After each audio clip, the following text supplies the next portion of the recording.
Kusang sumuko sa mga otoridad ang isang dating miyembro ng Communist Terrorist Group sa Quirino, Ilocos Sur. Ang kanyang pagsuko kabilang ang mga armas ay bahagi ng programa ng gobyerno na naglalayong tapusin ang insurgency at bigyan ng bagong pagkakataon ng mga dating rebelde. Police Master Sergeant Robert Abella Jr. sa report. Bandang 20 ng Hunyo 16, 2025, kusang sumuko sa mga otoridad si alias Igo, isang 58 years old, karpentero at dating miyembro ng Communist Terrorist Group. Siya ay nagsuko ng isang homemade na 12-gauge shotgun at 3 bala na nakuha niya noong siya ay kasapi ng grupo. Ang pagsuko ni alias Igo ay bahagi ng Whole of Nation approach ng gobyerno sa ilalim ng Executive Order 70 na naglalayong tapusin ang insurgency sa bansa. Kasama sa operasyon ng 2nd Ilocos Sur PMFC, Quirino MPS, PAT Ilocos Sur, RIU-1 at PIU ISPPO.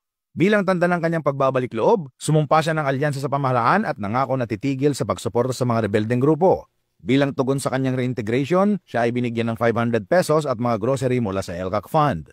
Ang aksyon na ito ay patunay ng tagumpay ng gobyerno sa pagsulong ng kapayapaan at kaayusan sa rehiyon at pagpapalakas ng komunidad laban sa insurgency. Ang mga hakbang na ito ay nagpapakita ng kagandahang dulot ng bagong Pilipinas na nagbibigay daan sa mga dating kasapi ng mga rebelde upang magsimula muli at makapag-ambag sa pagbuo ng mas maayos at ligtas na bansa para sa lahat.